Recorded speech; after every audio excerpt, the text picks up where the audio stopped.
नमस्कार मित्रों, स्वागत है आपका दिव्य वेदहंस चैनल पर। आज हम चर्चा करेंगे 2025 के जीवित पुत्रिका व्रत, जिसे जितिया व्रत भी कहा जाता है। ये व्रत माताएं अपने पुत्र की लंबी आयु और सुख समृद्धि के लिए करती हैं, लेकिन इसका एक विशेष महत्व यह भी है कि यदि कोई दंपति निसंतान है तो माँ इस व्रत से उनकी सोनी गोद भर देंगी। मित्रों, इस वर्ष जीवित पुत्रिका व्रत 14 सितंबर 2025 को रखा जाएगा। अष्टमी तिथि 14 सितंबर को सुबह 5:04 से शुरू होगी और 15 सितंबर को सुबह 3:06 पर समाप्त होगी। इस व्रत का क्रम 3 दिनों तक चलता है। पहला दिन नहाए खाए 13 सितंबर, दूसरा दिन निर्जला उपवास 14 सितंबर, तीसरा दिन पारण 15 सितंबर सुबह 6:10 से 8:32 के बीच में। तो आप निश्चिंत हो जाइए। तारीख है 14 सितंबर 2025।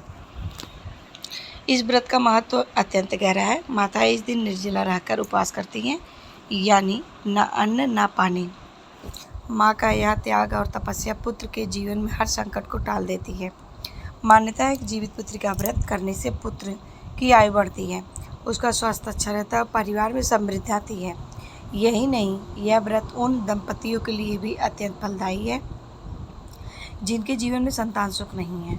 माँ जीमूत वाहन की कृपा से उनकी सोनी गोद भर जाती है। पूजा विधि। अब जानते हैं इस व्रत की विधि। सबसे पहले व्रत के दिन प्रातः स्नान कर लें। पूजन स्थान को स्वच्छ करके वहाँ लाल वस्त्र बिछाएं। उस पर भगवान जीमूत वाहन की प्रतिमा या चित्र स्थापित करें।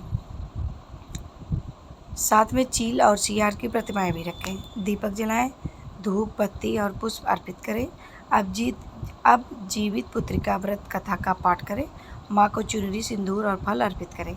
रात भर व्रत रखकर अगली सुबह पारण करें। पारण के समय छोटे बच्चों के सिर पर सरसों का तेल लगाना शुभ माना जाता है और बच्चों को फल, मिठाई और खिलौने भेंट करें। निसंतान दंपति के लिए उपाय। अब बात करते हैं उन दंपतियों की जिनकी गोदें अभी सूनी हैं। शास्त्रों में कहा गया है कि जीवित पुत्रिका व्रत ऐसे दंपतियों के लिए वरदान है। इस दिन निसंतान दंपति को माँ जी से संतान सुख की प्रार्थना करनी चाहिए। माता को लाल चुनरी अर्पित करें।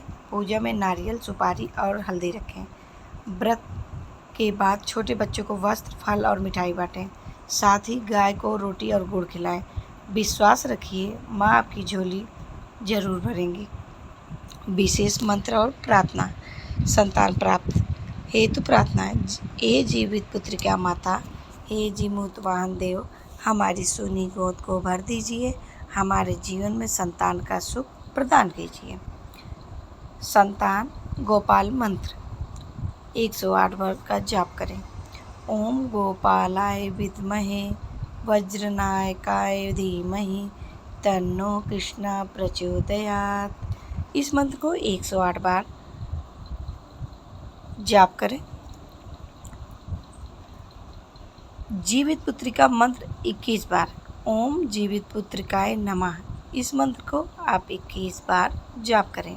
संतान सुखदायक हनुमान मंत्र।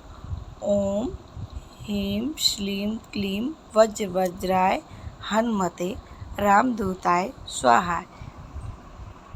इस मंत्र का जाप करें। इन मंत्रों का जाप करने से संतान प्राप्त के योग प्रबल होते हैं। माँ की कृपा से संतान सुख प्राप्त होता है और जीवन में खुशियाँ लौट आती हैं और साल भर के अंदर गोद भर देती हैं माँ। मित्रों, जीवित पुत्रिका व्रत माँ के त्याग और शक्ति का प्रतीक है। यह व्रत हमें बताता है कि माँ अपने बच्चे के लिए किस हद तक तपस्या कर सकती है और जब माँ अपने पुत्र की रक्षा के लिए यह व्रत करती है तो सोचिए माँ जी उन भक्तों को खाली हाथ कैसे लौटा सकती हैं जो संतान सुख की अभिलाषा लेकर उनके चरणों में आते हैं। इसलिए इस साल 14 सितंबर को आप भी यह व्रत अवश्य करें, चाहे संतान की रक्षा के लिए हो या संतान प्राप्त के लिए। माँ आपकी हर मनोकामना प्रार्थना सुनेंगी और आपकी सोनी गोद भी भर देंगी।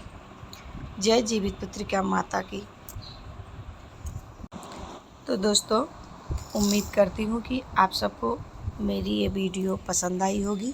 मैं और सभी की तरह ये नहीं कहती कि ये हो जाएगा ज़िंदगी में, वो हो जाएगा। मेरी वीडियो अच्छी लगी हो तो लाइक करें, शेयर करें, सब्सक्राइब करें, नहीं तो ये हो जाएगा। मैं बोल नहीं सकती, उल्टा पुल्टा सब बोलते हैं। मैं किसी का बुरा नहीं चाहती। भगवान सबकी रक्षा करे।